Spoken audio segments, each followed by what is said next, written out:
here for our session on whistleblowing and whistleblower protection. And I want to start out by asking people who are here with us today, has anybody ever called the police or the fire department for any reason? You have. So tell us quickly about, and you can turn your, you can do your texting later. Tell us when you called the police or the fire department, and briefly what was that about? Well, I've called the police several times, and in some cases they responded perfectly, no problem at all. Especially when you want to report a more complex situation, like a situation that whistleblowers encounter. They simply do not understand. But give us an example of why you called the police. Well, what happened? Was it a car accident or somebody broke into a house? It was a stalking situation. Ah, okay. Well, that's complicated. That's a little bit complicated. Yeah. So after you called the police, did you suffer any retaliation for that? Yes, I did. Oh, you did? Yeah. Yes, I did. Oh, well, that's a whole different kind of. That's a whole different kind of story. Did you ever call the police for something more simple? Yes, like an accident or something in the neighborhood. Yeah. Okay, so after that happened, did anything happen to you? Did you lose your job? Were No. you fired? No. Did you get sued? Did someone come and get mad at you because in these simple situations, no. In the more complex situations, yes. Right. Okay. Yes, absolutely. Anybody else? Has anyone else ever called the police for any reason, or the fire department, or any other emergency situation in their life? Okay. Nobody. Okay, you have. Just tell us briefly who you called and why. There you go. Just quickly. As my job, I'm an ombudswoman, so I did have to call the police and put a penal, una denuncia penal, a penal Complaint? complaint against the president of the country, and yes, Oh, that my almost goodness cost me gracious. my job Okay. twice. Well, So if that makes any sense. We got some high-level police calls coming in I here. wasn't expecting all So, this, but so let's think about some little more. Yeah, but I want to talk about with you later. And I think this really does go through to our theme of sure. the type of information that's being shared. But let's give people a little Right. welcome Well, in, because I think this is a little Well, I just want to dip in the ice water for people. No, I'm just trying to make the distinction between a regular witness and a whistleblower. Let me tell you a quick story. I used to live in Berlin, and I was on a tram taking my kids to school, and there was a man on the tram who was not behaving right and was bothering people, and then he started to physically abuse some of the people on the tram. So a few of us called the police, and the police came. And they didn't ask us why we had called. We told them why we had called, because there was a crazy person on the tram, and the person was taken away wherever he needed to go. And everybody was very thankful that we had done this nice public service to protect people perhaps from being injured some more. And later that day in the neighborhood in Berlin, someone had recognized me and came up to me and said, "Oh, thank you for calling the police. That was such a good job. We're really happy that you did that." Nobody fired me. Nobody came and knocked on my door and retaliated against me in any kind of way. Because we love witnesses. Witnesses are good people. Without witnesses, we couldn't have a society. They keep society going. It's a very, very important part of democracy. But when you say the word whistleblower, something else happens. We don't like whistleblowers. We're very mistrustful. They might have an agenda. They might want revenge themselves against people, and we question their motives. And that's why we're here today, and that's why we're very happy that you're here with us. And I really want to thank the World Justice Project and the Municipality of The Hague and the government of the Netherlands for having this important meeting on this very important issue, which is now arriving in Europe because new whistleblower laws are being passed here. So why don't we like whistleblowers, and why do we need to have whistleblower protection laws, which we're going to talk about today. But before we start, before we tell you why we're here, we want to know why you're here. There are many other sessions happening right now that you could have come to. So there must be a reason that you chose to come to the session on whistleblowing. So we'd like people just to raise their hands. Siri will. Yeah, well, give you I'm the actually not going to microphone. give them the option of raising their hands. Okay, you're going to be So more yeah, more yeah, ambitious we're about it. gonna be very ambitious today Right. because the time is ripe for action. So you're here, you're in the right place. You're at the whistleblower panel, the workshop. We're going to be interactive today. We're going to be working on a whistleblower bill of rights. Steve Cohen will be joining us remotely. He's in DC somewhere, probably trying to figure out his computer. But in the meantime, I'm going to hear from each and every one of you. So look around the room, see everybody's faces, and think about how much time you want to spend talking about you, knowing that every single person in this room is going to say something about themselves and why they're here. So I'll start by saying my name is Siri Nelson. I am the Executive Director of National Whistleblower Center, and I am here because I won't stop fighting until there are whistleblower protections all over the world. And I'm going to start with my friend over here. I'm Vinicius Reis. I'm from Transparency International Brazil. And I'm here because whistleblowing is a major issue in our agenda nowadays in Brazil. We're trying to pass legislation, of course. We've discussed that a little bit. And also, that's an important aspect of our projects, our indexes. Thank you, and can pass on to the next person. I'm Hans Corell, former legal counsel of the United Nations. I first caught my International Development Law Organization, which I think is a very important organization that sits in Rome, and I have been visiting them. And then when I saw the topic, I thought it was very important, and this is something that I want to learn more about, people with experience from this, because it's absolutely necessary to protect whistleblowers. Thank you. Thank you. Well, thank you. I'm Justice Jilani. I am former Chief Justice of my own country, that is Pakistan. And I'm here in this room, number one, because I think whistleblowers' role is very important in almost every field of human activity. To me, a whistleblower is someone who takes up an issue on something which is disturbing society, people, and affecting their rights. In fact, as a judge of the Supreme Court, I once acted as a whistleblower by taking suo motu notice of a land mafia's conduct of, destroying the trees of the catchment area of a beautiful hilly station. And my concern was that it would lead to pollution. My concern was that it would lead to depletion of rain. So I issued suo motu notice to the government, to all the stakeholders. And although he was doing this mafia, real estate mafia, with the permission of the government. But I was surprised when Attorney General for Pakistan appeared to thank me that you have brought this issue to our notice. It would have caused this. So this is the importance Appropriate of response. Beautiful. Yes, Great very story. good. Thank you, sir. So we have our first official whistleblower story of sure the do. day. We Thank sure you. do. We sure do. Here you go. How about that? Hey, my name is Martina, and I work here with Brian Knowles, and we're both lawyers, and in our practice, we represent and work together with whistleblowers, and I'm here to learn from the experts and see how we can advance our practice. Thank you. I'm Brian Knowles. I'm an attorney. I work with whistleblowers all over the world. I think whistleblowers are one of the main concepts that leads to accountability, and accountability is often lacking in today's society. So they play a crucial role in having accountability. And a whistleblower Bill of Rights would be very important to protect and facilitate people coming forward, because without the people coming forward, there is no knowledge. And knowledge leads to truth, which leads to accountability, and that's what we need more of today. Very well said. Thank you. Okay, I'm going to take this. I'm going to pass it over here.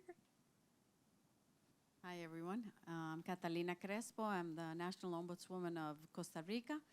The reason why I'm here is I would like to change a lot of the Latin American culture of whistleblowing or non-whistleblowing because they're my friend. I don't want to do this. I don't want to do that badly. And in the end, the objective is to eradicate or to diminish corruption, which is one of the things that we would like to have more around the world. So that's why I'm here. When Thank you you. say you wanted to change the culture, can you talk a little bit about that, Katerina, please? Latin American culture is very much, I don't want to tell anything, I don't want to say anything, I always smile. If, for example, if you invite me to a dinner, I would say, oh, I'm really sick, I can't go. And the truth is, I really don't want to go. So it's a cultural thing in many other countries around the world. And when it comes to seeing corruption, what I've seen as this head of the National Human Rights Institution is that people, just because they're my friend, I know them, I know their sister, you know, their brother, their dad, so then that's why they don't put the complaints forward. So that's a big issue that, in the end, that's one of the biggest challenges, one of, not the only, related to corruption in Latin American countries. Well, Latin America actually is the region of the world that I think has the fewest whistleblower protection laws. There's one in Peru, there's one in Chile, one provision in Brazil, not Costa Rica. We've been working very hard in certain countries in that part of the world too. We have many witness protection laws, which perhaps is more important for people's physical safety for reasons that we all know. But I'd be very eager to talk with you about how we can move these proposals forward. The OAS has developed a model law for whistleblower protection for the region that we've been promoting for many years. And perhaps the legislation could be adapted to the national flavor or the regional context so it fits in with what you're describing, how people typically might behave and react when something comes up. So thank you for coming. It's very important that you're here. Thank you. Yes, thank you. You see, Mark is just a wealth of knowledge about whistleblower rights around the world, so he'll be chiming in. Sorry, I got here 5 minutes late, so I don't know what are we doing now. Tell a little bit about you and why you're here. Okay, And welcome. thank you. My name is Jaime Chavez Alor. I work at the Van Center for International Justice, which is an organization part of the New York City Bar Association. I work particularly with Latin America, and I've been leading an effort of the Latin American anti-corruption assessment. And what we are doing is assessing some of the legislation and implementation on anti-corruption in Latin America. And one of the aspects that we have been assessing is the whistleblower protection, because we think it is very important to combat corruption. So that's why I'm here. Thank you. Thank you for being here very much. Thank you. Hi, I'm an academic. I'm from the Middle East. And I agree with the lady from Latin America. I think we have the same culture where people are always afraid to say something which might make somebody angry or might put them in trouble. They might lose their job, their boss might fire them, or somebody, I mean, especially in a small country, everybody is a cousin or a relative, or there is so much social and sometimes political, sometimes work consequencing if you are known. So I think whistleblower could be in a way of saying what you think about something without being exposed. Although I don't think it's possible now with the technology. People will discover who you are, and they will go after you anyway. Very interesting perspective, yes. Hi, everybody. My name is Marcelo. I am from the National Chapter of Transparency International in Ecuador. I am here to learn more about what is the best way to protect whistleblowers. As you told, in my country, we don't have laws to protect whistleblowers, so I think that is important to push forward. Thank you. Mauricio Alarcón, the Executive Director of that chapter in Ecuador. And I'm here as well, as Marcelo mentioned, because we have a very weak protection system for whistleblowers in the country. And even that weak system has been declared in crisis yesterday by the General Attorney's Office.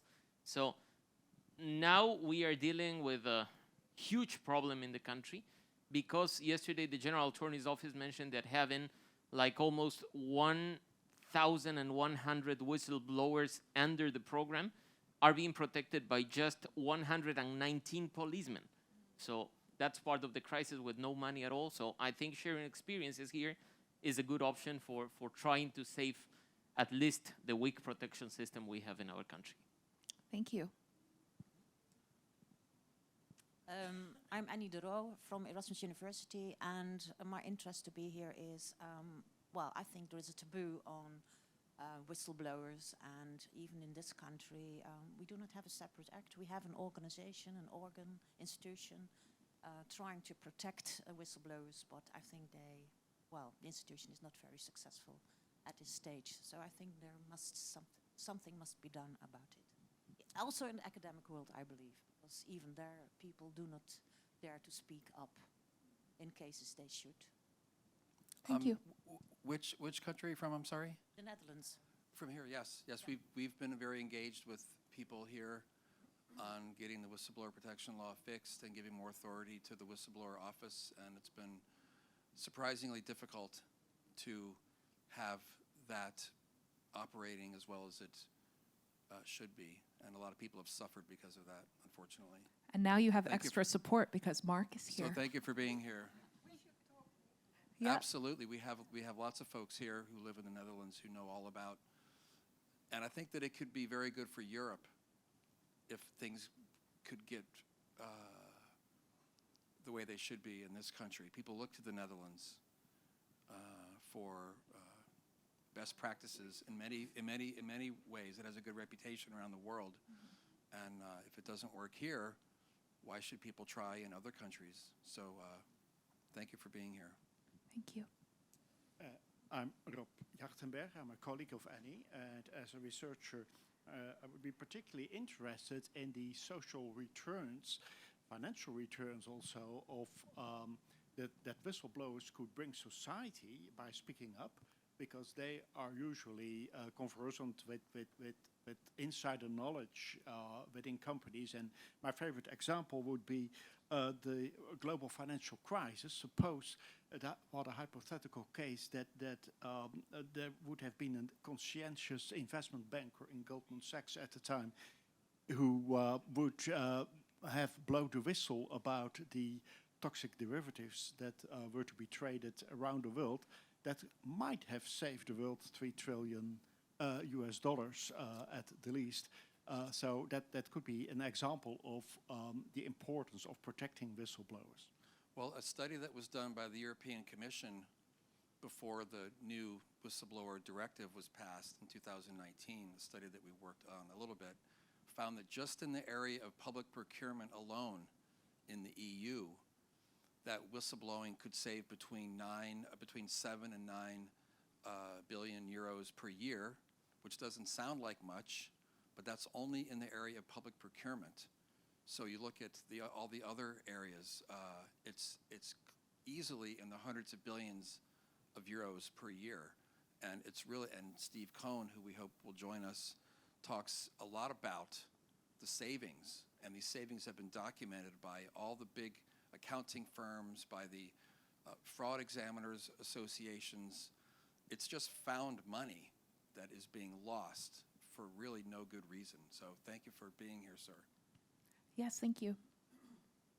Hi, I'm Zach Taraboulos. I'm a volunteer here. And, well, I have watched some interesting movies about whistleblowers and their journey that they have to pass and the difficulties they have to face. And I would really be interested in learning how the repercussions of being a whistleblower can be minimized. Great. Yeah. Well, what Siri does for a living and Stephen Cohen does for a living, what I do for a living, a main part of what I do is to protect people from making mistakes. There are smart ways to make a report, and our motto is blow the whistle, but don't become a whistleblower. Not just because you have information about a crime or act of corruption or misconduct or something doesn't mean you have to turn your life upside down and become a media figure and all these things and go through this horrible ordeal. And there are many, many ways where people can make a report without becoming a public spectacle. And that's what I focus on in my job. So thank you for making that important point. Yeah, I mean, we're huge, huge fans of anonymity protections for whistleblowers. It's really a first line of defense against retaliation.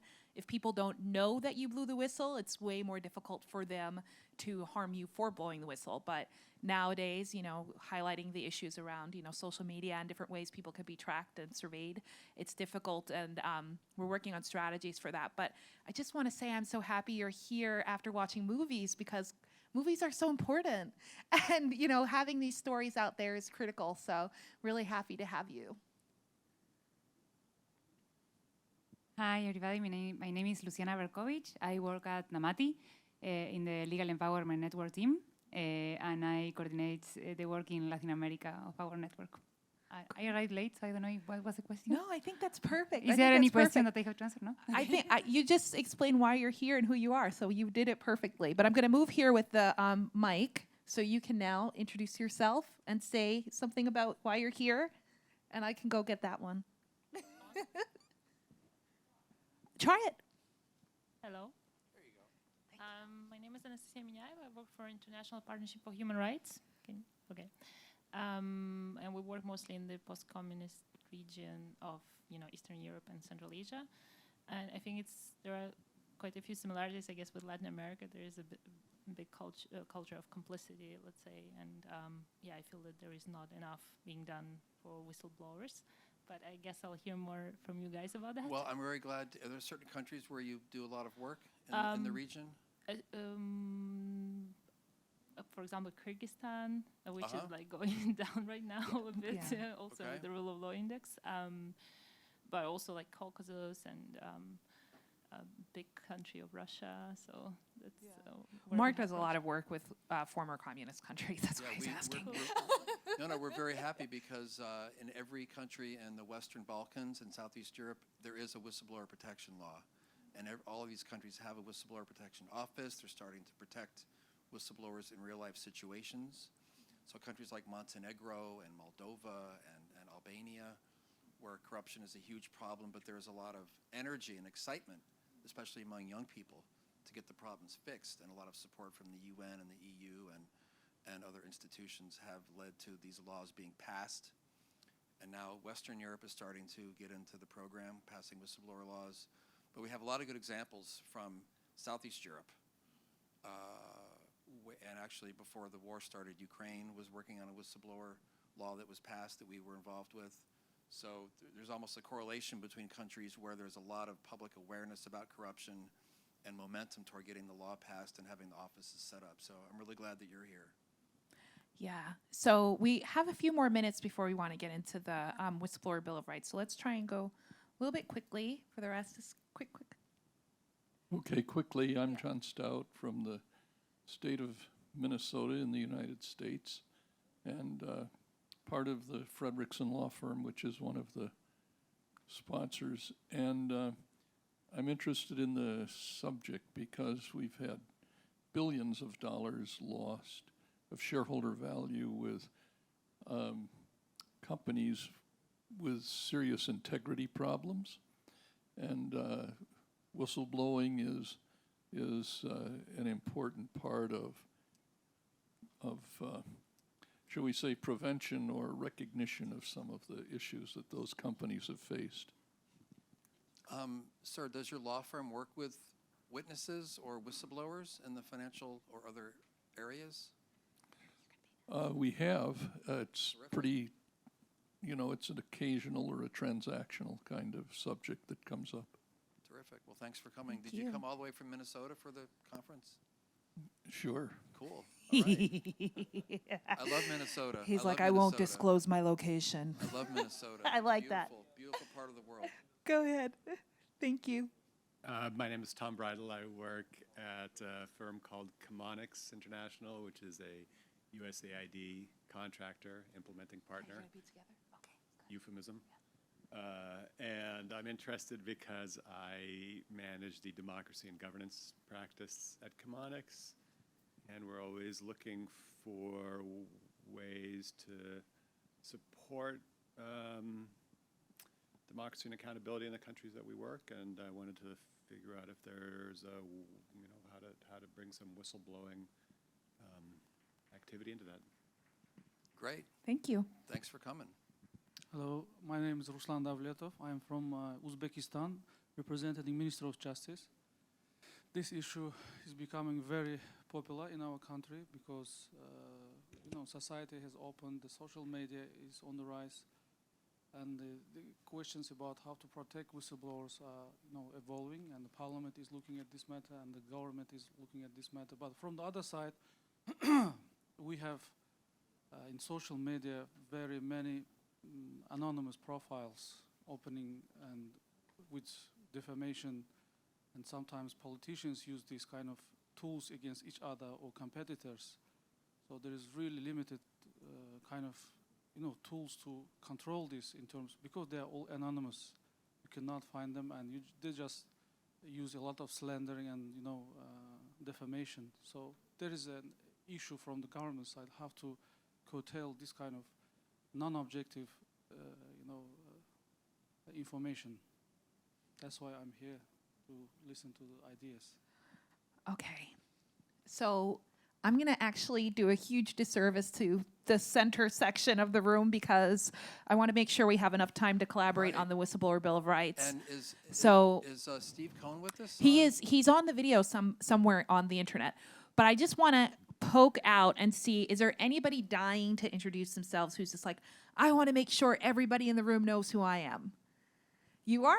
Okay, here we go. This is what, gotta take the opportunity. I'm sorry for everyone else who wasn't compelled to introduce yourself. I'm sure some of you are relieved. Hello, Thank you so everyone. much. Thank you for giving me a word. My name is Yana. I'm from Ukraine. I represent my country here, and thank you everyone for support. And from the other side, I represent National Anti-Corruption Bureau. I work in communication as a project manager of the Raising Awareness projects for students and NGOs. And I'm here to find new words for young people to tell them that it's important to be against corruption. And even now, while detectives fighting against Russia and fighting against enemy, we are also fighting against corruption in Ukraine, and we need new words and new ideas. That's why I'm here. Thank you. I'm so happy you introduced yourself. Why don't you pass over to your colleague over there, and then we can get started. My name is Aliou Diao. I'm from the Gambia, studying in Istanbul Sabahat Nizam University. I'm here to represent my university. I'm the president of the Istanbul Sabahat Nizam Student Union. And then I'm just interested in this because I'm a young advocate for human rights and social justice, and also from a country that have been crumbled by corruption for 22 years. And of course, this trend is still continuing. And as a young person, attending this session will actually impact some tools that I can use against corruption in my country and in Africa at large. Thank you so much. That is fully our goal, to give you tools that you can use in your country and your continent at large. And I really appreciate you also raising your hand to introduce yourself. So here we are now. We're going to get ready to introduce somebody else in the room now. He's in the room. He's in the house. Why don't you? So I'm going to introduce, I didn't introduce myself yet and why I'm here. So my name is Mark Worth. I'm from Whistleblowing International and the European Center for Whistleblower Rights.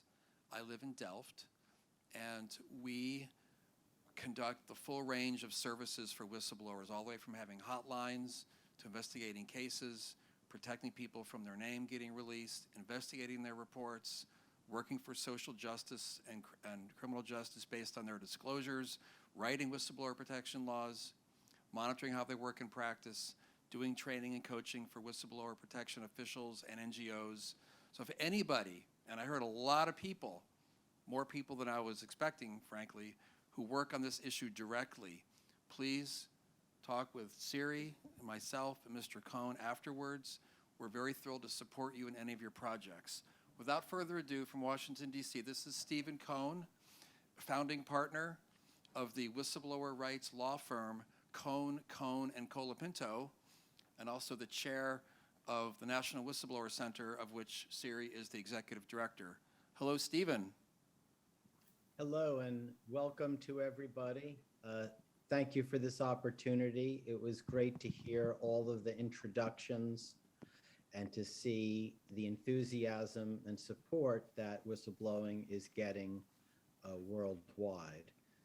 Mark, do you want me? I just want to say hi, and I'll wait for my turn for the presentation. You can start now. If we can get up the first of Stephen's slides, and we will go through these. These are some very surprising statistics that Mr. Cohen has compiled, which I think will be very enlightening about the importance of whistleblowers to fight corruption. And while we're waiting for the slides to show, I just sent them up again. I just want to say a couple things. In the United States, we have a number of whistleblower laws that were clearly experimental when they were passed. No one knew how they would work. And now we have about 30 years of experience. And through this process, a program of successful whistleblowing has been pioneered. And we know a couple things now. We know that with the proper protections and incentives, whistleblowers become overwhelmingly the #1 source of the detection of fraud and corruption. So once whistleblowers have a realistic avenue to report where they're protected, incentivized, and retaliation is minimized, primarily through anonymity and confidentiality, you see an outpouring of reports. Second, we know that these reports can be of the highest quality from high-ranking persons with real inside information. Because in the United States, some of the laws require a reward, we've been able to monetize whistleblowing. In other words, through objective numbers, we can evaluate the success of the program. Because every time a whistleblower reports corruption or fraud, they get credit for it, and the government has to put it in a box because they may have to pay compensation. Whereas if the government uncovers corruption, or say a corporation through its compliance program reports the corruption, it goes in another box because no compensation need be paid. So this has let us look at whistleblowing objectively for the first time ever. And the numbers are shocking. They grow every year, and now approximately 70% or 80% of all civil sanctions for corruption issued in the United States comes from whistleblowers. In looking at some of the hard numbers, the whistleblowers have turned in successfully over $100 billion in captured fraud money. What that means is the government, the taxpayers, the people have recovered $100 billion from corrupt actors. The amount in fines and penalties is massively larger. People go to jail. Corrupt enterprises are put down. This is in the money we're able to collect. Studies have been done on the deterrent effect. In other words, once people fear detection, they change their behavior, and honesty has a chance to work.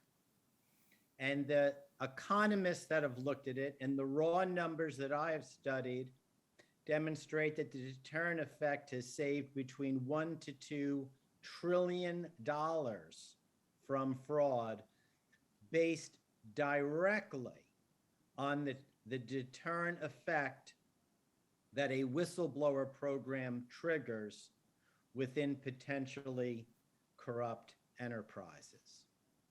So what we see through the United States programs is massive success, and therefore raises the question, what can be done to implement these type of programs outside the United States in a worldwide transnational method? Now, interestingly, a number of our most important anti-fraud laws are transnational. And all of our whistleblower programs are open to non-US citizen participation. Under the Dodd-Frank Act, the SEC estimates that 20% of the $1.5 billion paid to whistleblowers in compensation for their incredible reporting has gone to non-US citizens. In the Foreign Corrupt Practices Act program, whistleblowers from 130 countries have entered the US program, including many from the most corrupt nations on earth. Meaning, and you're talking thousands of people. So once these programs are open and people become aware of it, things begin to change. So I now see the first slide, and I think there were some before this, but this is a good one. This is under one, okay, next slide, please. Okay, so just cutting ahead a little on the slides, this one tells you so much. It's the worldwide survey done by the Association of Certified Fraud Examiners. And in every single region in the world, whistleblowers or people with insider tips are the #1 source of fraud detection.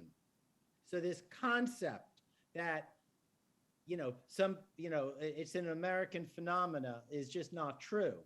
And what you see here is in terms of the discovery of fraud, this compares how much fraud is discovered from the whistleblower versus law enforcement being able to figure it out.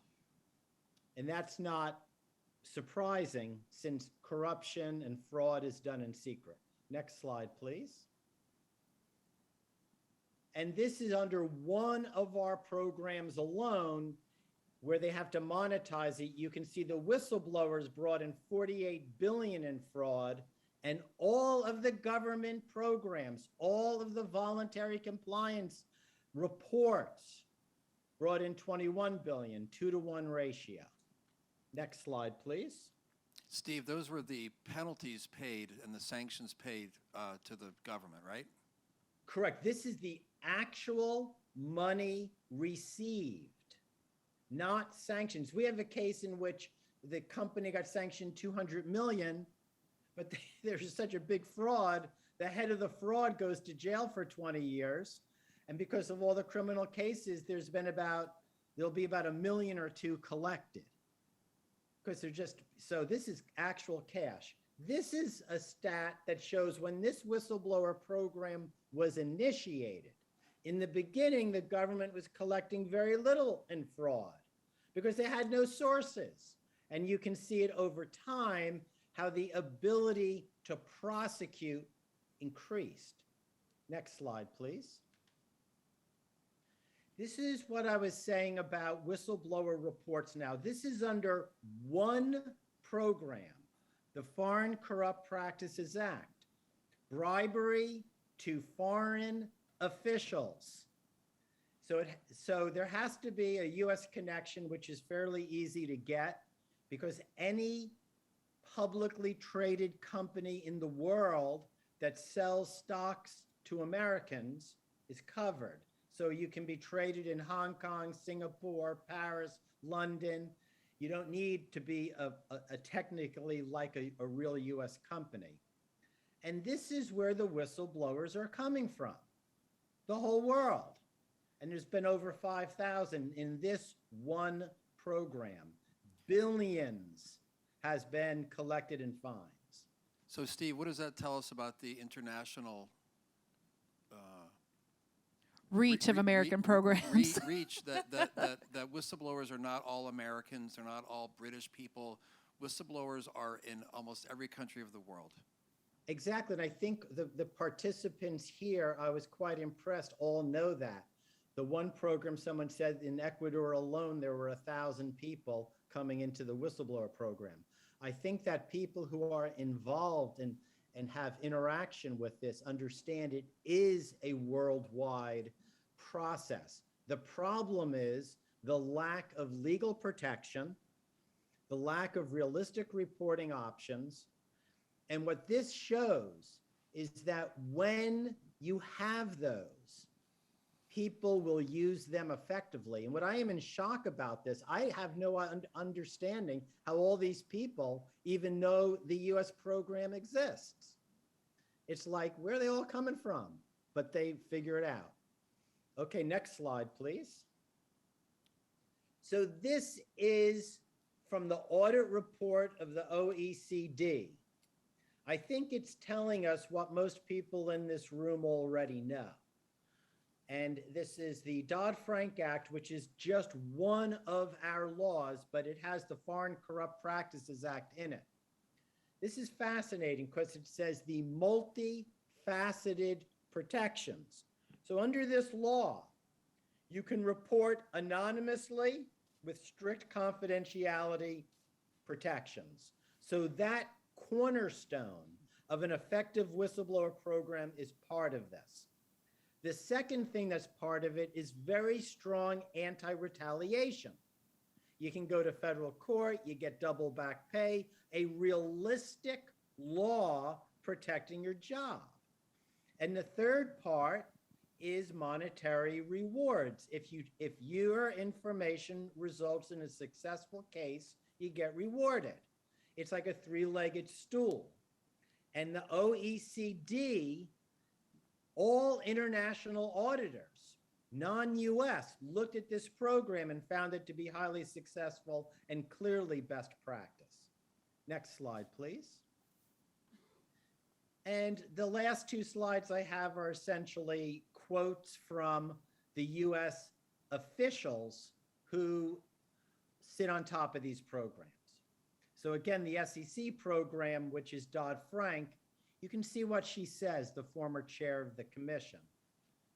Effective force multiplier, high quality tips, virtual blueprints. What's happening is when you have a good program, when you have, which I hope this Bill of Rights we are all talking about, when you have a program that works, you have tools to fight corruption, which do not exist today in almost every country on earth. I like to compare it to fighting tanks with bow and arrows. Well, the folks with the bow and arrows may be true heroes. The righteousness may be on their side, and they may get justice in another kingdom. But when you're fighting a tank with a bow and arrow, the odds are you're going to lose. And that's what's going on. Corruption is the tank coming in and destroying the rule of law, economic development, democracy. And the only way to fight that tank is with superior weaponry. And we now know what that weaponry is because we've had 30 years and 40 years of experience developing our tools. Last slide, please. And this is the last quote, which will summarize it. It's the quote from the Justice Department, US Justice Department official responsible for one of our laws, the False Claims Act, and that covers fraud in government procurement, which I know is a major problem worldwide. bribery and corruption in getting access to the people's money. And the quote is quite simple. It says that the False Claims Act is the most powerful tool the American people have to protect the government from fraud. Most powerful tool. That tool can blast their tanks, period. It works. Actually, there's one last slide. I jumped the gun just a moment. One more slide, please. I think it might exist. There it is. So this is just the basic framework, and I hope it just stimulates our discussion, which is, what have we learned? What makes it work? So first is, as we said, confidential and anonymous reporting. This prohibition on NDAs means you can't enter into a private contract to suppress information on fraud and corruption, period. There's many of those. They all should be voided. And you need to protect your identity. As Siri said, if they don't know who you are, they don't know who to shoot. The next one is an independent and empowered whistleblower office. You need some place for people to go where the employees are trained, where they have expertise in keeping people's identities confidential. And they can either conduct an investigation or they know where to refer the case. But unless there's an office, a place where people trust, and that trust has to be built over a period of time, what's the point? You can blow the whistle, but who are you blowing the whistle to? The third one is you need strong sanctions. What's the point of risking everything if even if the culprits are caught, they either escape prosecution or they get their hands slapped? I like to point to the Facebook case in the United States where the UK authorities sanctioning was like $100,000 for election fraud, and the US banged them for $5 billion. You know, you gotta make the sanction powerful enough to scare and deter. Finally, the prohibition on retaliation. That's obvious, and financial incentives to really draw people out. In my concluding remarks, I am an optimist because I have seen, I've practiced and represented whistleblowers for over 35 years. I've seen things develop from a pipe dream and from almost no protections to one of the most sophisticated anti-corruption programs ever developed, the most effective transnational anti-corruption programs ever developed. They're in infancy, they're very small, but they're working and they can grow. Last week, you may have read about the Glencore case. This was a Swiss company. It was forced to pay $1.18 billion in sanctions to the United States for corruption in the international commodity markets. And the international commodity markets are a source of massive fraud and corruption worldwide, minerals, oils, etc. But it's not just this sanction. We also saw, and it's in the releases, just very hopeful that there was tremendous international cooperation in this case. 2 branches of the United Kingdom worked on it. The Brazilian securities, Bermuda market, Hong Kong, Luxembourg, Mexico, and the Central Bank of Uruguay were all thanked for assisting in the case. We're looking at the potential of anti-corruption laws worldwide and a growing cooperation among law enforcement. This must be met with a growing web of whistleblower protections so these crimes can be detected. So thank you. Yes, thank you so much, Steve. Steve. Yeah, you can clap for him. He likes that. Steve, we have people here from at least 20 or 25 countries from all different regions. Many of these countries have a whistleblower law, an anti-corruption office, an anti-corruption court, everything, or the beginnings of something. However, the laws aren't great. In most cases, the whistleblower offices don't have authority to order the person to be protected, to order the person to be compensated, to order the retaliation to stop, to financially or maybe criminally punish the retaliator. All the things you talked about in the United States are lacking in these countries. I like to talk about the UK, which passed the second whistleblower law in the world in 1998. But the average compensation there is only 25,000 euros, and the average case takes 22 months to be resolved. And the big study done by the International Bar Association came out last year with the Government Accountability Project. Only 21% of victimized employees, victimized whistleblowers in 37 countries win their cases, 21%. I don't know what the number should be, but it should be a heck of a lot higher than 21%.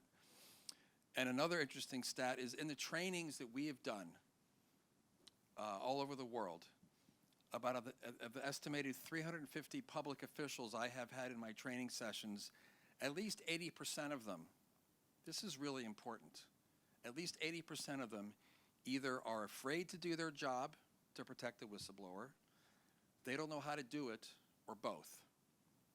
So imagine a police officer. We talked about calling the police.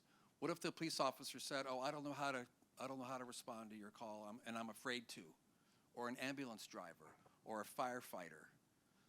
The whistleblower protection officials have to have the same mentality as someone whose job it is to help someone, which is what their job is. So we have a huge challenge. Steve, can you talk for just a minute about the importance of having that strong whistleblower office? There are people here from countries that have a whistleblower office, including here in the Netherlands. With all due respect to these offices, they're just not doing their job. Okay, I just need to chime in with a little bit of a silver lining here before everyone starts crying. I just have to say, you know, he said 80% of the officials at the trainings didn't know what to do, but 100% of the officials were there to learn what to do. You're all here to learn what to do. We're seeing progress. We're here at The Hague. We're in the human rights environment. We got Steve. He's committed his life to this, and he's working on the latest edition of the Whistleblower Handbook. So I want to hear about why this is important, but I also want to champion us and everybody around the world who's working hard for whistleblower rights, including all the attendees to your trainings, which, as you have described, are very many. Yeah, and let me just say, and I totally think what Mark and Siri have said, and also a lot of the introductory comments of the folks in the room. Just so you know, is when my first whistleblower job was in 1982 as a law clerk. And I got the job, and they told me what I'd be doing. They said, "You're going to be helping whistleblowers." And my comment was, "What is a whistleblower?" And this is coming from someone who's in law school, who is a social activist beforehand, reads the newspapers, and no idea what they're even talking about. So who knew? Every single law I used when I started practicing representing whistleblowers in 1984, I don't use anymore. They've gotten better. Now we're looking at whistleblowing as a worldwide issue where so many more people understand this and understand its importance than could ever have been imagined. We're moving forward. We're moving forward. But now what we now know from some of the US programs, not all, we're not utopia. We're looking at certain programs that work. So we actually now know the tools that are necessary. And these tools can all be summarized in one phrase, and that if there's one take home to every single person who wants to establish a good whistleblower program, this is the simple message: rational, economic decision. If you want a whistleblower program, a person who is a witness to the corruption, if they decide to report, that has to be predicated on a rational economic decision. If you are waiting for the martyrs to come forward, it's 1 in 1,000. Each time one of those whistleblowers is shot down, either in reality or through their jobs, they scare off many more. So under a system where the only people who blow the whistle are these supernatural heroes, it's in many ways counterproductive because people get afraid. You need a program that makes it rational to report the corruption. And some of the foundations that we're talking about here are the necessary building blocks to do that. And I think that's the take home, because you need to, in your home countries, to work towards that goal. Yeah, yes. And also I want to kind of take a step back a little bit and talk about how we've made the progress we've made in the United States, because I mean, Steve was there firsthand in the step-by-step, and I think he's a great example for everybody to consider how to make progress. And I think Mark is going in the same steps as Steve is. And the first thing is to just go out there and do it, even if there's not going to be a win. So, you know, when you started your career, Steve, you got a lot of losses, right?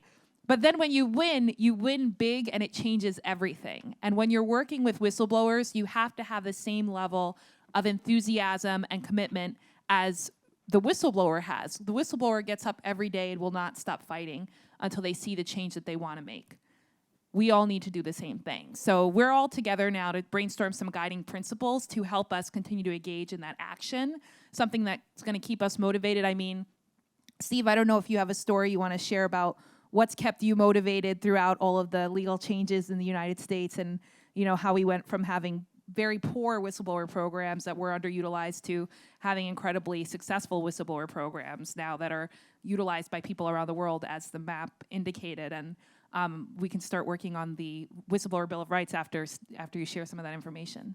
Sure. So I think it was the courage of the pioneering whistleblowers who stepped forward facing tremendous odds, but then the NGOs and the news media willingness and understanding how to support those people, both in pushing the legislation and parliaments to look at what these people did and say, hey, you have to craft a law to support them, and pushing that hard and getting recognition within the public as to the sacrifice and the importance. I'll never forget it. We did my first win of a whistleblower was in 1987. I was now, we're practicing for a couple of years, and these cases take a while.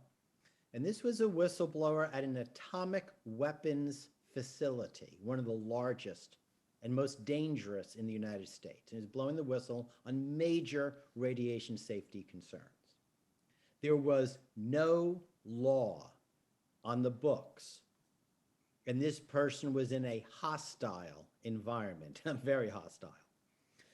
And I never forget, we took it to the newspapers. We decided that was it. And we just had a media campaign. We had a pressure campaign on the government regulators, and we had a congressional campaign. And lo and behold, we were then told that we would have a hearing on our whistleblower case. And our comment was, there is no law, so how can you give us a hearing? So we never showed up. And then we win the ruling. We actually got a decision and we won the case. And the whistleblower was ordered reinstated with back pay. We didn't even show up because the public pressure was such. Now, this whistleblower won their case, but it was only a couple years later that we got a law passed covering atomic weapons whistleblowers. So in other words, this one whistleblower, tremendous courage, just trailblazed it through. And we were lucky. We were lucky. So you can't have an anti-corruption program based on luck. So that's what we've seen, but we built it over time. And I want to make another point. Because the US programs are open to business worldwide, I strongly recommend that people investigate those programs and utilize them. Because if your home country won't enact a law, but your whistleblowers are going outside of their countries and getting justice and holding the people who pay the bribes accountable, I think that's a good way to put pressure to get better laws. Wow. Thank you, Steve, very much for all of that. We are going to talk about a Whistleblower Bill of Rights. This is a document that I have written about recently for the Whistleblower Network News, which is published by these folks and other folks. The reality is that if you are a whistleblower and people know who you are, the retaliation at work is basically automatic. They will do something to you. And because most whistleblower laws do not work very well, 21% of people win their cases. And these are people who have hired lawyers, they've gone to court, they've gotten their cases assembled, 2, 3, 4, 5, 10, 20 years they're in court, and 1 out of 5 win, 4 out of 5 lose. So the laws that Steve is talking about, those laws have one purpose in terms of getting the results of the investigations, but the other part, how to protect the citizen from retaliation, is what we're needing to focus on today with this Bill of Rights. This is an unofficial document that we're going to be talking about.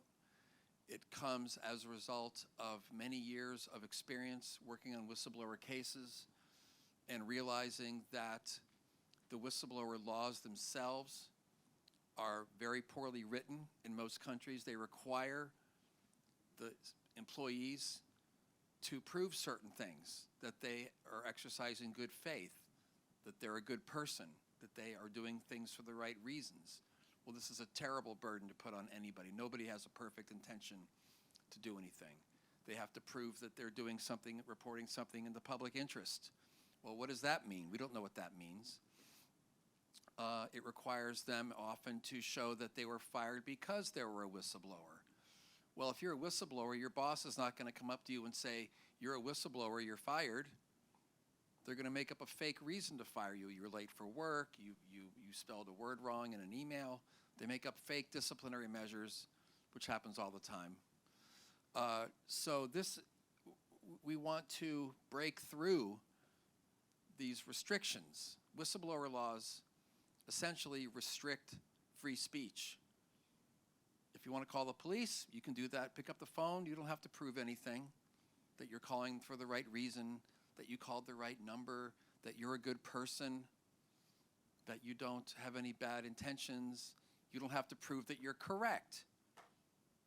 If you call the fire department because there's smoke coming from your neighbor's house, and the fire department comes and really it's a backyard barbecue and there's not a fire, you're not in trouble. You did what you thought was the right thing. So the reasonable belief test, in some cases you have to really basically prove that what you're reporting is true. In Germany, the courts have ruled that, at least in one case, that an employee was not entitled to be protected because what she reported did not lead to a prosecution. Well, why would anybody report a crime if you had to prove that it would lead to a prosecution down the road? So a whistleblower in Germany lost her case because what she reported did not lead to a prosecution of the bad guys. So whistleblowing, which is the concept of an employee, Edward Snowden was an employee. Bradley Manning was an employee. These are employees who are, as Steve said, as Siri said, inside of a company, a bank, an insurance company, a food production company, witnessing secret crimes happening. It's really the only type of speech. There are not many categories of speech that are regulated and restricted in such an onerous way. So this Bill of Rights, which we have, this is a draft of it, says that why on earth should you have to prove anything before you report a crime? You should be free to tell anybody anything you want at any time without being restricted to do so.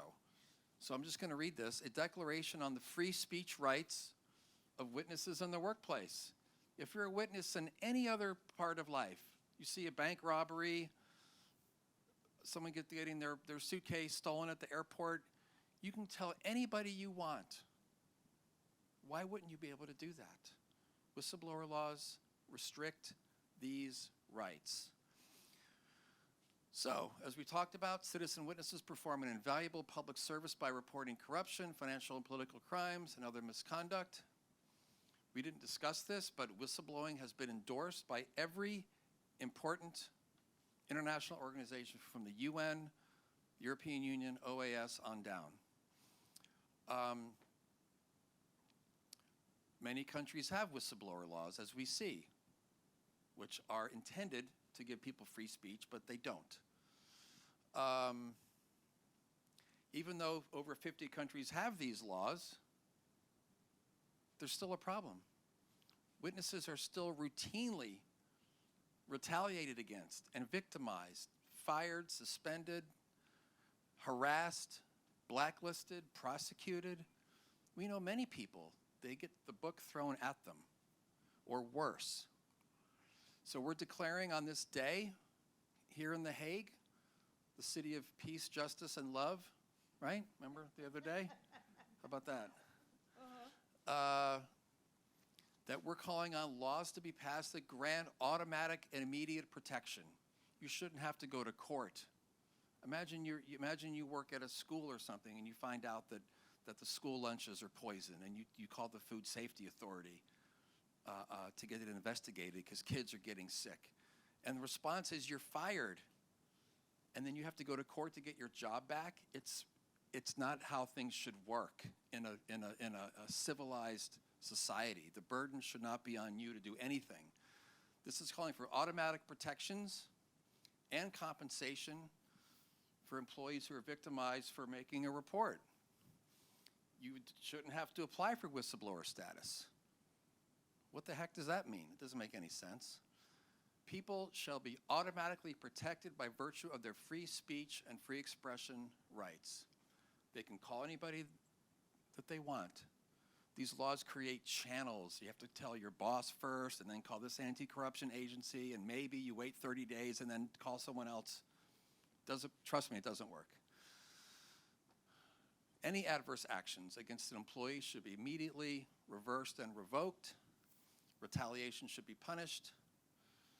And threatening or taking action against a witness, think about, we all know what witness tampering is, witness intimidation, evidence, these are crimes, evidence tampering. I equate whistleblower retaliation as being a type of witness intimidation, witness tampering, obstruction of justice, destruction of evidence. So these should be crimes that should be punished. So we're going to try to have some fun. How much time we have left? We only have about 12 minutes. Oh, good grief. Yeah, so. Let's go back to the top. Yeah. Let's go back to the top. Let's go back to the top. Yeah, because our session ends at 5 p.m., right? I want to hear some ideas from you folks about things we should add. So the first part is the whereas. Yeah. Why do we think whistleblowing is important? Yes. Please speak up. And we have someone in the back. Yeah. Aaron is going to be typing what you say. Yeah. Why do we need whistleblowers? So you'll see the document changing That's right. as you talk. So here we go. Yeah. Okay, thank you very much. My name is Thank you. Mar Nyang, and I founded an anti-corruption organization in the Gambia. And I just wanted to pick up from where you stopped regarding whistleblower threatening. I mean, earlier on today in this particular room, there was a speaker here that actually talked about legalizing corrupt acts that is being made by government. But there are also laws in anti-corruption laws where whistleblowers are protected but not actually protected. in a sense, they're given whistleblowers to actually come forth and then give their evidences. But it also says in some legislation, whereas that information is false, that whistleblower could be prosecuted. So who determines whether that information is false or Okay, not? so let's say that Great point. That it is assumed that you're telling the truth, unless proven otherwise. And if you make the phrase is honest error. If you make an honest error, like with the barbecue guy calls the fire department, sees smoke, it's really a barbecue. You shouldn't be punished for making an honest error. Yeah. So is that kind of what you're heading? So Yeah, that's something that. Yeah. This is I think hugely Steve wants to important. chime in. This is hugely important. Yeah. Thank you, sir, very much. Yeah.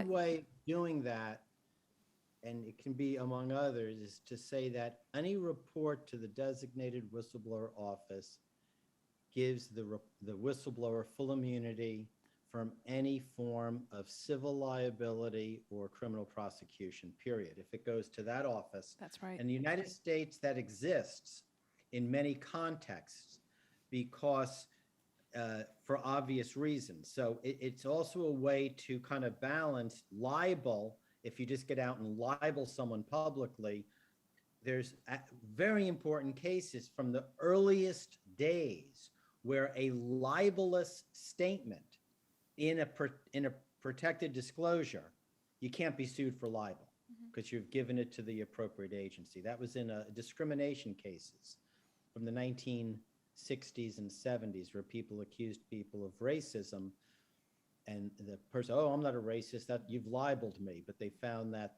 those libel laws would not attach. So I would say I completely agree that this concept of prosecuting people for their reports or even opening them up to any type of prosecution is a massive chilling effect, and this should be addressed in the Bill of Rights.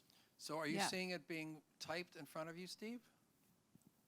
Or no? Any report whistleblower gives them protection automatically. If you could drop in the key phrase from the U.S. law that you were talking about. Yeah, just to say that you cannot be sued for libel or otherwise held civilly or criminally, yeah. If you make the report to the whistleblower office. To the whistleblower office or other designate, Does that form a restriction that you have to report to a certain place, or is that okay? To get the immunity. To get the immunity. That doesn't mean you can be sued if you go to the newspapers. Right. But if you go to this office, you cannot. You automatically win your case. Yeah. They can't touch a hair in your head. Immunity for being accused or charged with libel if you report to the whistleblower office. Yeah. Terrific. Yeah. Terrific. Yeah. Yeah. Well, as a principle in general, people who come forward with information about wrongdoing should be protected. Sometimes they're not sure where to go. As a matter of law, it's important that going to a whistleblower office is protected, but on principle, they should be protected no matter where they go. Thank you. I know this is Bill of Rights usually are oriented towards what the rights of the person in question. But let me throw up two things that you all might want to include there, such as perhaps that a whistleblower has, if you want to put it that way, the right to at least expect that as much as insofar as the law would provide, they could receive compensation for reporting, corruption and financial crimes. To go back to, I think it was Stephen's point about reasonable economic incentives, and/or a clause about they could also expect, they have the right to expect that a whistleblower office or ombudsperson would hold that information in confidence. Because the other problem is you can have official channels for reporting, but if those official channels wind up backstabbing you, so to speak, or failing to do their duty. So anyway, I don't know if those would fit neatly within a Bill of Rights, but those are two things that you might wish to consider. Yeah. Confidentiality. And when you're talking about the compensation, you mean that they would get a percentage of what? Well, I'm not saying you write in that they have a right to, but you could say that they have a right to expect that insofar as a given country or law would provide for that sort of thing, then because otherwise you don't have that. I'm just trying to address Steve's point about some degree of compensation. It may not be a right, but at least something mentioned that it's a possibility. Thanks. Compensation is a huge problem. People have to be made whole. Plus, and the idea of people being incentivized is another deterrent, and a very important one. So we have confidentiality, and compensation are the 2 points the gentleman made. Thank you, sir. Yeah. And those can be in the, not necessarily just the whereases, they can be in the bottom part where it's going to Yes. say, this is what a reasonable law, it can be in both, should have. Yeah. No, we're And- going to, just so you know, we're going to clean this up, send it to everybody Great. afterwards. If y'all Yeah. want to sign on to it before we release this, we of course encourage you to do so if you agree with everything in here.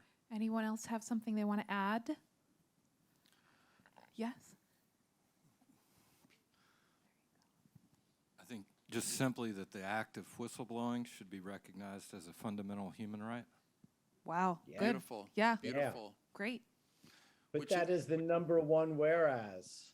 And of course, in Europe, the European Court of Human Rights, in now 5 cases, has ruled that whistleblowing is a protected human right under the European Fundamental Charter of Rights, going back now 15 years.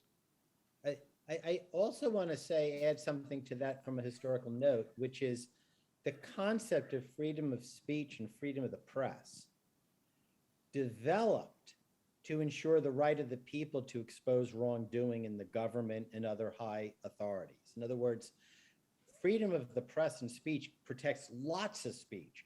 But if you go back and you read the historical documents that created the right, it was all about whistleblowing. Yeah. Yeah. It's interesting how connected whistleblowing is to so many things. They're often in conversation where I'm like, oh, that's a whistleblower situation. And people, oh, really? Yeah. I think we should add whistleblowers should have the right to free legal and mental support. Nice. Wow. Yeah. Nice. Yes. Thank you. Yeah. Very progressive. We provide basic, we don't do official therapy or counseling, but we do talk to people. As long as they're talking, we're listening. And sometimes people call and they just say, thank you for listening. And that provides some satisfaction. So we do provide as many of these services as we can. Yeah. Social isolation can be a major issue Absolutely. with whistleblowers. Absolutely. Yeah. And I just want to add that in the United States, you have both OSHA and the Office of Special Counsel, one for government, one for occupational health and safety, do have a provision for the government to provide the attorneys for the workers. The problem is it's under-resourced, so most can't get one, but they have that authority. So I think saying legal help is really significant. In terms of mental support, there are, like the offices of the ombudsman, which many countries have, should also have that component for counseling.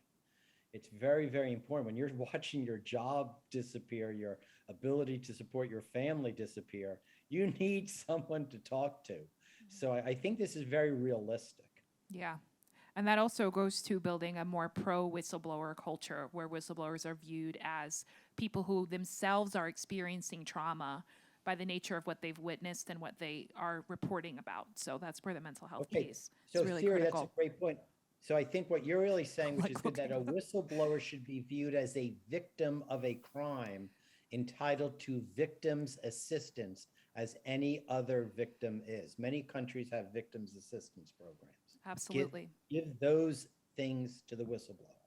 Yep. Okay, I don't know if this actually will fit in there, but as a suggestion, because whistleblowing is now taking another stage in this digital world that we are living.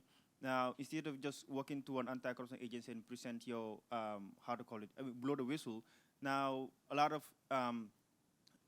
local, not government organizations, but civil society organizations have developed digital tools. And I think one example could be the Global Leaks, for example, where you can actually blow the whistle and provide evidences online. But national level, let's say, for example, we actually working towards having such called GAM leaks. So if you invite whistleblowers to blow the whistle in there, how do we actually protect them? Because the government actually controls the internet gateway. So I mean, it's a suggestion. I don't know exactly how that can fit in there. So let's just say incorporate IT tools. Yeah, that's a major issue, yeah. As a disclosure mechanism. And of course, Global Leaks, PGP keys, Signal. We encourage the use of any tools that are user-friendly. quite often organizations set up very complicated systems that a regular person can't figure out. So there are some simple tools like Global Leaks. I'm really happy you mentioned Global Leaks because a lot of NGOs and newspapers use that, which is a free, open source. And I think they also provide some training at a low price or free as well. Yeah. Yeah, I think it's jobs, employment or job security is very important here. Whistleblowers' job should be secured because if not, once they are actually dismissed from their job, it will actually traumatize them and they will be jobless for a long time. And many companies may not even love to hire them again. And an example of this is in the Gambia. I think it's not whistleblowing, but this particular person was working in the Gambian port, airport, where he revealed some corruption practices, and he was fired actually, and then he is now jobless. Yeah. So I think many countries have an anti-discrimination office, which can rapidly order reinstatement. My wife has a friend who's a teacher, and she was pregnant, and she was fired because she was pregnant, and she got her job back the next week. The anti-corruption office in Germany recognized that as discrimination. So the rapid intervention, and the problem is that the employers know that if the employee tries to get his or her job back, it's going to take years. So it's very easy to fire a whistleblower. The intervention, which we put in here earlier, has to be immediate. And in most countries, we're not talking about thousands and thousands of people, whistleblowers. It's still relatively rare in most countries. So I think that people who think that it's a big burden to set up a whistleblower office, it's really, we're not talking about huge numbers of people. So I think this is a great point to focus on the person getting their job back immediately. Yeah, it's also, categorizing whistleblower retaliation as a form of discrimination, right? And that's something, that does happen in whistleblower offices when we're looking at reinstatement and compensation. And a workplace hazard. Yes. It's a workplace hazard. Yes. In my view. One of the things that undermines some of what, we're interested in relative to whistleblowing is, and I haven't seen it widely, but you see it more in the political realm, is you have people using it for improper purposes, right? So you have false whistleblowing, if you will, particularly in politics, to undermine another candidate or whatever. So how do you deal with that? It seems to me that you'd want some pretty serious sanctions for people who do it falsely. Is that? Yeah, and how do you see every country has libel, slander, defamation laws that are they're independent of the whistleblower law. I don't personally. So get you'd involved. use that? Well. Well, Yeah. If I may, wait, the interesting thing is that freedom of speech protections for people that lie and slander during a political campaign are right now extremely high. In other words, those folks can't get sued. That's why they do it. Whereas a whistleblower who turns in a bribe gets wiped out. So it's really interesting, but that's one of the reasons I was talking about full immunity for reporting to like the whistleblower office. But if you don't report to the whistleblower office, you should have all the free speech rights that anyone else in society has. So you can't look at a whistleblower and give them less rights than anybody else. They should be on an equal standing with everybody else, with the one exception. If they go to the appropriate authority, they can get full immunity because that's not going to the public. It's not being used in a political campaign or for driving a stock price down or extortion or whatever other reason. If you engage in speech, it should, and you're a whistleblower, you should just be treated like every other citizen in that country. And mark my word, it's pretty bad. You know, people can say a lot of things and get Yeah. away with it. But if you're a whistleblower, guess what? Yeah. Yeah. Well, I think, Mark, did you want to chime in I on just want to something? say that we get very few calls like that because the politicians just duke it out in the media. However, sometimes it can work the other way in countries that are very politicized, where the media is politicized by political parties. If one party might have information about another party doing something illegal, misspending campaign contributions or bribing voters or some such, a newspaper won't write about it because they think it is political. So in many developing countries or countries with new democracies, a lot of misconduct is not reported. There's self-censorship because the journalists don't want to be seen as being used by a political party. So it can work the other way as well. But we are immensely careful about if something does have a political motive, that we try to take that out of the equation and just focus on the wrongdoing. Yeah, here you can see the hugely political and sensitive area around faith and intention for whistleblowers that still needs to be hashed out. But yeah, I'm sorry, I missed like 3 to 5 minutes of discussion. So maybe somebody also already said that, but I know that we were discussing that whistleblowers should be considered victims at the same time witnesses. But if nobody said that already, then they also should be considered human rights defenders. 'Cause Absolutely. that brings forward a whole array of international conventions and also national protection programs. So it's also maybe something that I'd like to add. Human rights defenders. In fact, the UN Special Rapporteur writes about human rights defenders and whistleblowers in the same breath, and they have done that for the last several years. And it's been a huge benefit for our work because human rights defenders, that's a phrase that's very, very positive. We like that. The word whistleblower is still a little bit different. So that's a Very great point. empowering. Thank you. Yeah. And Mark, I just want to, based on that, I do believe that there should be an international whistleblower office, and that office have the same powers as most of the domestic offices should have, and that countries should have to, would then be encouraged to sign on to that and give them the authority. As a number of the speakers and participants talk about smaller countries where it's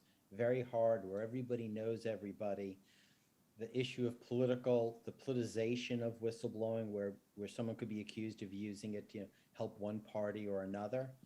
So within a domestic situation, that can become highly contentious. We even saw that in the United States with President Trump, where things got highly politicized when people would report wrongdoing, and often the whistleblowing itself would either become unprotected or get lost in the political debate. So I'm a very strong advocate in some form of international office to get out of this that can look in. And Mark, you and I have done this before, where we asked, say, the Council of Europe to look at some cases. We had that case in Malta where we wanted them to look at it, and they essentially said, we'll get to it in a couple of years with an audit. But Yeah, I'm just throwing that out. We are working on an international whistleblower office that I can't talk about out loud right now, but there are meetings happening in The Hague about that, and we're working on that right now, Steve. Good. And you've all been enlisted to help establish the International Whistleblower Office and be part of our whistleblower protection workforce. So we're running out of time. We're at the end, but I wanted to just invite everyone to get to know each other. So I don't think there's going to be another session in this room right away. And Mark and I are here to talk, and I don't know what's going on with Steve, but it is time now. So I don't know if there's anything else you want to add or any final remarks anybody would like to make.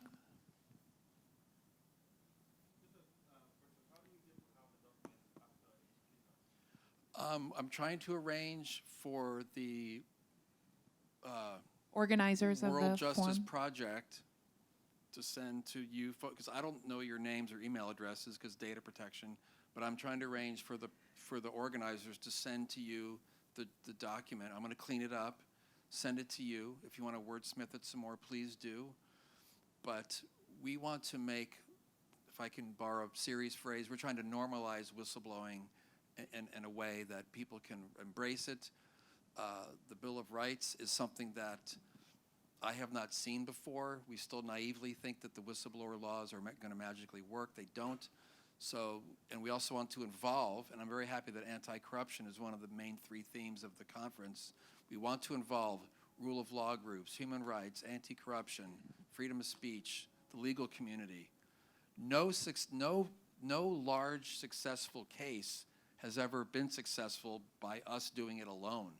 We need everyone in this room to help out when a case comes up. Yeah. So I'm just happy that you all came. All right, Steve. Just a quick closing remark. I want Yes. to say that Mark Worth and his organizations are now here in The Hague. They are an incredibly useful resource. I would urge anyone that wants to continue this effort to reach out to Mark. My PowerPoint, if you can have it distributed to all the participants, made available to anyone. Yes, that would be possible. Fine. And domestically, Siri through the Whistleblower Center and my own offices were available, but Mark is really well placed in The Hague to really move forward our international efforts. And I want to thank everyone for coming and participating. Thank you all. Thank you, Stephen, very much. Great.